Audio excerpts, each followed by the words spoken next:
Hello la team C+QT, c'est Johan. Aujourd'hui, je vous retrouve pour répondre à la question pourquoi Rafael Nadal a-t-il des rituels? Et quand je parle de rituels, je ne parle pas de superstition. Donc on ne va pas parler du fait qu'il mette ses bouteilles d'eau à l'endroit, qu'il remette, qu'il marche pas sur les lignes quand il va s'asseoir, qu'il attende qu'il y ait les serviettes qui arrivent pour passer de l'autre côté du filet, etc. Ça pour moi c'est de la superstition. Mais par contre des rituels, tous les joueuses à haut niveau utilisent des rituels qui vont leur permettre en fait de se concentrer, de rester focus, de revenir à chaque fois sur le point d'après et de donner 100% de ce qu'ils ont sur chaque point. Et c'est ça pour moi un rituel. Et des rituels, on en a tous utilisé quand on a appris le tennis. Au début, pour apprendre un coup droit, on a d'abord appris qu'il fallait tirer son bras derrière, qu'il fallait laisser tomber sa tête de raquette, passer le bras, frapper la balle devant, finir au-dessus de l'autre épaule, etc. Et en associant action après action, on a réussi à avoir un coup droit propre en fait. Et là, ce que je vous propose aujourd'hui, c'est des rituels en fait mentaux, des rituels qui vont nous permettre d'être dans un état d'esprit, qui va nous permettre d'être à 100% en fait sur chaque point et donner le meilleur sur chaque point. Et c'est ça dont je veux vous parler aujourd'hui. Et Rafael Nadal, quand il remet son short, quand il remet ses cheveux, etc., en fait, lui, ça lui permet en fait de se reconcentrer. Par exemple, Roger Federer, lui, quand il tape avant de servir la balle avec la tranche de sa raquette, peut-être il a associé ça au fait de se relâcher. Sharapova, elle se mettait dos au terrain et quand elle revenait en retour de service, elle se tapait avec le poing en fait sur la cuisse. Ça, elle associe peut-être ça à mettre de l'intensité. On a Djoko qui est en retour de service, pose ses jambes au sol, descend énormément. Ça lui permet de s'ancrer. Des fois, il écarquille les yeux. Des fois, on regarde sur des ralentis, il écarquille les yeux. Ça lui permet peut-être d'être focus à 100%. Et souvent, en fait, dans les rituels, on associe un geste, on associe une action, en fait, à un état émotionnel, à une pensée ou à une question. Et ce que je vais vous proposer, en fait, c'est un exemple de rituel que vous pourrez mettre en place au service.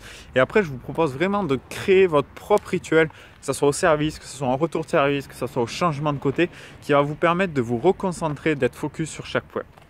Donc par exemple, vous êtes en train de servir, vous allez chercher vos balles et chaque fois vous ramassez 3 balles, chaque fois que vous prenez une balle dans la main, vous faites une expiration. Ok, ça vous fait faire 3 expirations, ça vous permet de vous relâcher. Donc je prends une balle, j'expire. Deuxième chose, vous avez 3 balles, vous n'en avez besoin que de 2. Donc ce que vous allez faire, c'est que vous allez sélectionner 2 balles, les 2 balles qui vous plaisent le plus. Et vous allez associer ça au fait de vous reconcentrer, de revenir dans le moment présent. Troisième chose, vous allez vous positionner sur la ligne, prêt à servir. Et là, vous regardez au loin, vous regardez le carré de service, vous regardez votre adversaire. Et là, c'est le moment de faire un choix stratégique. Quel service je mets en place? Est-ce que je vais slicer? Est-ce que je vais servir à plat? Intuitivement, qu'est-ce qui me vient et qu'est-ce que je vais mettre en place dans le point? Ensuite, vous faites rebondir votre balle au sol. Et quand vous faites rebondir, vous pouvez associer ça à l'intention que vous allez mettre. C'est-à-dire, est-ce que dans ce point, je vais mettre de la sérénité? Est-ce que je vais mettre de la confiance? Est-ce que je vais mettre de l'audace?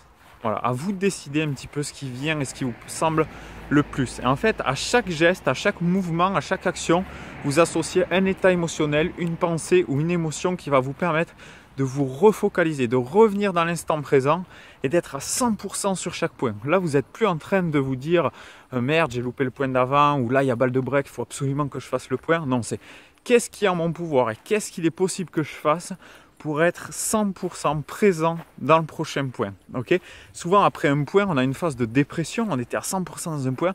Hop, il y a une phase de dépression. Il faut arriver à se reconcentrer. Tennis, c'est ça. C'est chaque fois, il y a des nouveaux points. Chaque fois, il faut se reconcentrer.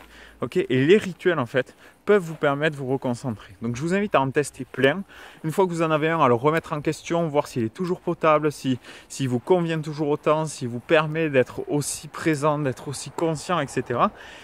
Faites-moi vos retours un petit peu, testez ça en entraînement, testez ça en match. Plus vous allez le mettre, mais plus ça va devenir automatique. Quand vous allez ramasser une balle, vous allez expirer, etc. etc. Et vous verrez qu'à haut niveau, ça se passe en 5, 10 secondes, 20 secondes. Ils ont des rituels qui leur permettent, voilà, je suis concentré, je suis à 100% sur le prochain point. Donc si vous avez aimé la vidéo, likez, partagez, mettez-moi dans les commentaires un petit peu vos retours, identifiez vos amis dans les commentaires qui ont du mal à se concentrer tout au long d'un match, likez la page, abonnez-vous pour recevoir toutes mes vidéos et on se retrouve demain dans la prochaine vidéo. Ciao!